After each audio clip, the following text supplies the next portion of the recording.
இன்றைய இன்றைய ஜீவ ஜீவ அப்பம் அப்பம் தேவனுடைய வார்த்தையானது ஜீவனும் வல்லமையும் உள்ளதாயும் இருபுறமும் கருக்குள்ள எந்த பட்டயத்திலும் கருக்கானதாயும் ஆத்மாவையும் ஆவியையும் கணுக்களையும் ஊனையும் பிரிக்கத்தக்கதாக உருவ குத்துகிறதாயும் இருதயத்தின் நினைவுகளையும் யோசனைகளையும் வகையறுக்கிறதாயும் இருக்கிறது.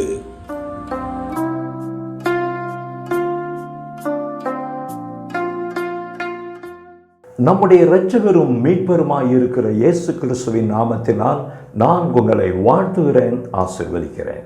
நம் ஒவ்வொருவர் மேலும் தேவனுடைய பரிபூர்ண கிருபை இறங்கி இருக்கட்டும். அருமையானவர்களே, இன்றைய நாளிலும் நாம் ஒரு காரியத்தை தெளிவாய் புரிந்து கொள்ள பிரகாசமான மனக்கண்களை தேவன் கட்டளையிடுவாராக. வாங்க, இன்றைக்குள்ள ஜீவாப்பத்தை நானும் நீங்கள் புசித்து கிறிஸ்துவை வெளிப்படுத்துவோம். இன்றைக்கு ஒரு தனிப்பட்ட மனிதனிடத்திலிருந்து குடும்பத்தில், சபைகளில், உலகத்தில் ஒரே குழப்பம். உலகத்தை விட்டுருவோம், ரட்சிக்கப்படாதவர்களை பற்றி நாம் இங்கே பேச வேண்டியதில்லை. ரட்சிக்கப்பட்ட நமக்குள்ளே, நம்முடைய வீட்டுக்குள்ளே, சபைகளுக்குள்ளே ஒரே நாய்க்கடியும் பேய்க்கடியும் தான். நாய் சண்டை, பேய் சண்டை தான். போட்டி போறாமல் எரிச்சல், கசப்புகள், ஒரே குழப்பம், ஒரே குழப்பம். நீங்கள் கொஞ்சமாவது யோசிச்சது உண்டா, எதுக்கு இந்த குழப்பம்? ஏன் ஒரு ரட்சிக்கப்பட்ட வீட்டுக்குள்ளே ஒரே காட்டு மிருகங்களுடைய சத்தம்? நீதிமான்கள் கூடாரத்தில் ரட்சிப்படி கம்பீர சத்தம் பார்க்குறோம். ஆனால் ரட்சிக்கப்பட்டவனுடைய குடும்பத்தில் இந்த ரட்சிப்படி கம்பீர சத்தம் இருக்கா? மனமகிழ்ச்சி சத்தம், ஆராதனை சத்தம் இருக்கா? நன்றாக கவனித்து பாருங்கள். சரி, விஷயத்துக்கு வருவோம். ஏன் இப்படி ஒரு குடும்பத்துக்குள்ள, சபைகளுக்குள்ள போட்டி போறாமல் எரிச்சல், கசப்புகள்? ஒரே ஒரு காரணம் தாங்க, கிறிஸ்து அங்கே வெளிப்படலை. அந்த குடும்பத்தில் 4 பேர் 5 பேர் இருப்பாங்கன்னா, ஒவ்வொருவருக்குள்ளே இருந்து கிறிஸ்து வெளிப்பட்டால் அந்த கூடாரம் எப்படி இருக்குன்னு யோசனை பண்ணி பாருங்கள். ஒரு திருச்சபையில் 50 பேரோ 100 பேரோ 300 பேரோ 1000 பேரோ, அவர்கள் ஒவ்வொருவரிடத்தில் இருந்தும் கிறிஸ்து வெளிப்பட்டால் எப்படி இருக்குன்னு பாருங்கள். ஒரு காரியத்தை இந்த நாளில் தெளிவாக நாம் புரிந்திருக்கணும்.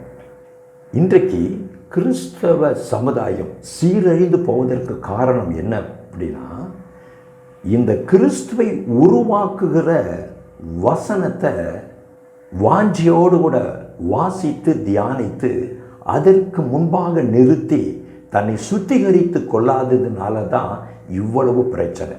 அதனால தான் இன்றைய வேத வாசிப்பில் காணப்படுகிற எபிரேயர் 7ஆம் அதிகாரத்தில் கடைசி வசனத்தை நான் வாசிக்கிறேன் பாருங்க.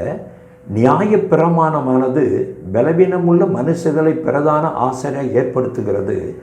நியாயப்பிரமாணத்துக்கு பின்பு உண்டான ஆணையோடு விளங்கிய வசனமோ என்றென்றைக்கும் பூரணரான குமாரனை ஏற்படுத்துகிறது. வசனம் பூரணரான குமாரனை, கிறிஸ்துவை நமக்குள்ளே ஏற்படுத்துகிறது. அதில் முன்னேறி செல்வோமானால் கிறிஸ்து நம்மிலிருந்து வெளிப்படுறார்.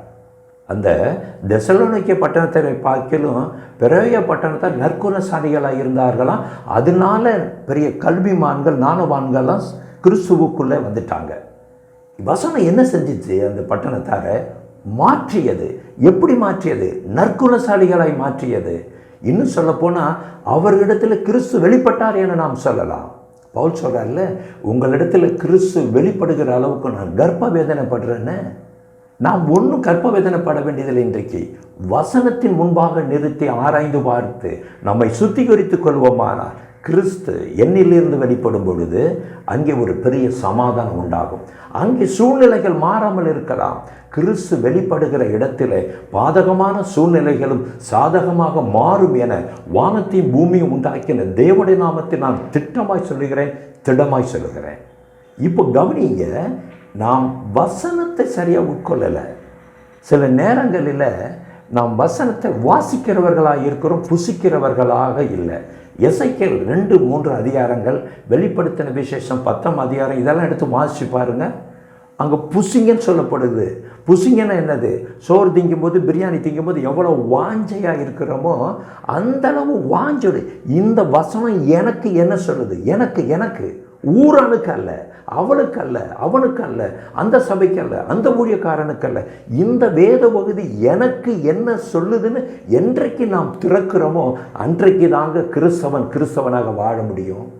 ஏன்னா கிறிஸ்தவன் பேர் எடுத்துக்கலாம், ஆனால் அது பேனரில் இருக்கலாம், பேரில் இருக்கலாம், ஆனால் அங்கே கிறிஸ்து வெளிப்படுகிறது இல்லை. கர்த்தருக்கு பண்டிகைன்னு சொல்லிவிட்டு கண்ணுக்குட்டி வச்சு கும்பிட்டாங்க பார்த்தீங்களா பழைய ஏற்பாட்டில். அதே காலம்தான் புதிய ஏற்பாட்டு காலத்திலும் நடக்குது. கிறிஸ்தவன் சொல்லிவிட்டு கிறுக்குத்தனமான மற்றவர்கள் அங்கீகரிக்காத வாழ்க்கை வாழ்வதற்கு காரணம் கிறிஸ்து வெளிப்படலை. காரணம் அந்த வசனத்தை சரியாக உட்கொள்ளலை, வாஞ்சையோடு அதை ஆராய்ந்து பார்க்கலை. மன வாஞ்சை, அந்த வேத பகுதியை பார்த்தீங்கன்னா மன வாஞ்சை தினந்தோறும் ஆராய்ந்து பார்த்தாங்களாம். மன வாஞ்சையோடு கூட அங்கே வசனத்தை ஆராய்கிற பொழுது அவர்கள் கிறிஸ்துவை கண்டார்கள், கிறிஸ்துவுக்குள் தன்னை ஒப்பு கொடுத்தாங்க, கிறிஸ்துவர்களாய் மாறினாங்க, கிறிஸ்து அங்கே வெளிப்பட்டார். இன்றைய நாளிலும் கூட நாமும் ஏன் வேதத்தை வாசிக்கக்கூடாது?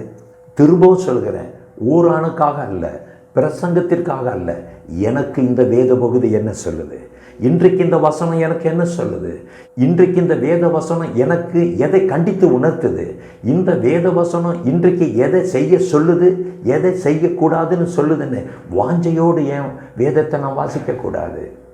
வேதத்தை ஏன் நான் வாசிக்கக்கூடாது? ஏன் தியானிக்கக்கூடாது? அதற்கேன் விட்டு கொடுக்கக்கூடாது?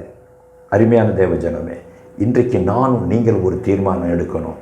ஒவ்வொரு நாளும் என்னை வசனத்துக்கு முன்பாக, என்னை வேத வசனத்துக்கு முன்பாக நிறுத்தி ஆராய்ந்து பார்க்க என்னை விட்டு கொடுப்பேன்னு ஒரு தீர்மானம் எடுப்பீங்களா? ஒரு வேத பகுதியை வாசிக்கும் பொழுது இந்த வேத வசனம் எனக்கு என்ன சொல்லுது? கர்த்தருடைய ஆவியானவரே, வேதத்தில் இருக்கிற அதிசயங்களை காணும்படியாக என் கண்களை திறந்தரும் என சொல்லி வசனத்துக்கு முன்பாக நம்மை நிறுத்து பார்ப்போம், ஒழுங்குபடுத்தி கொள்வோம். அப்பொழுது கிறிஸ்து என்னிலிருந்து வெளிப்படுவார், உங்களிலிருந்து வெளிப்படுவார். பாதகமான, கலகமான, காட்டுமிராண்டித்தனமான எல்லா சூழ்நிலைகளும் ஒரு இமைப்பொழுதிலே மாறி போகும். காரணம் என்னன்னா, கிறிஸ்து என்னிலிருந்து, உன்னிலிருந்து, உங்களிலிருந்து, நம்மிலிருந்து வெளிப்படுகிறபடினாலே குடும்பத்திற்குள்ளே கிறிஸ்து அசைவாடுகிறார், சபைக்குள்ளே கிறிஸ்து அசைவாடுகிறார்.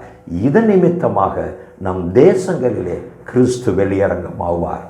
இதுதான் எழுப்புதலின் அஸ்திபாரம், இதுதான் எழுப்புதலுக்கான அடிப்படை காரணமும் கூட. ஆமென், ஆமென்.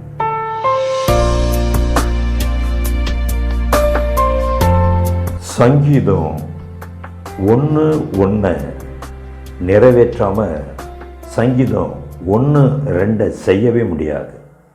சங்கீதம் 1:1-2 நிறைவேற்றாமல் சங்கீதம் 1:3 கிடைக்கவே கிடைக்காது.